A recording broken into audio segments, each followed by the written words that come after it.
Ngarang ahing nongyay matung pung amarom taba duwaida kuki na kapsilakpa bom na panbadagi angang ani laikhidre. Angang ani adugi apokpi mamasokpadagi hospital da laikanari.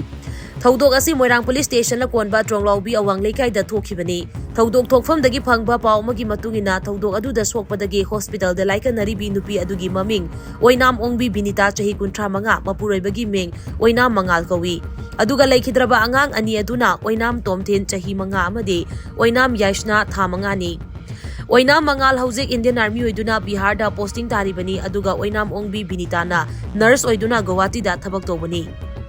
Mathang thada machanupi atombi chagumnabagidamak mamang thada yumda thorakhibani hairi. Pausina makata na haibom adu yumasigi awang thangba thongnau da palaga thongnau adu phakaiki.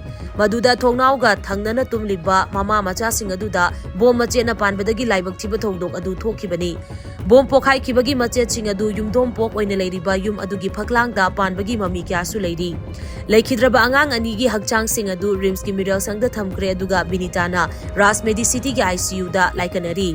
Security force na kurak hangdana ngak seliba asida asigumba tamthiraba thongdok sing asi matau karamna thokhalibanu haina kunja singna hangnarakli. Thongdok thokpa maduda Moirang AC gi MLA Thongam Santi sulaktuni yengsinki. Nakal amaromda laikhidraba angang ani adugi mabubok Oinam Babudongi yumgi mamang oirapna meter chamarom lapna Tronglaobi awangi matai ithang thangbada leiba amuzau kauba myoi amagi yumgi awang nongchup thangba sarukta RPG ama phitawduna thamjilamle hairi. RPG adu yumdagi feet humphudara rom lapna wire amasung battery na jingba sizinaduna fit tawraga thamlambadagi ngasi ayuk miyamna thengnarakibani. Bom kapsinduna angang ani hatkiba adugi mayokta Tronglaobigi miyam haurakduna Tronglaobida ahingdagi tidim lambi thingba haukre. Moirang kaithel amasung Moirang lamkhaida Moirangi miyam thorakduna lambi thingba amasung kaithel thingduna kongjang changsili.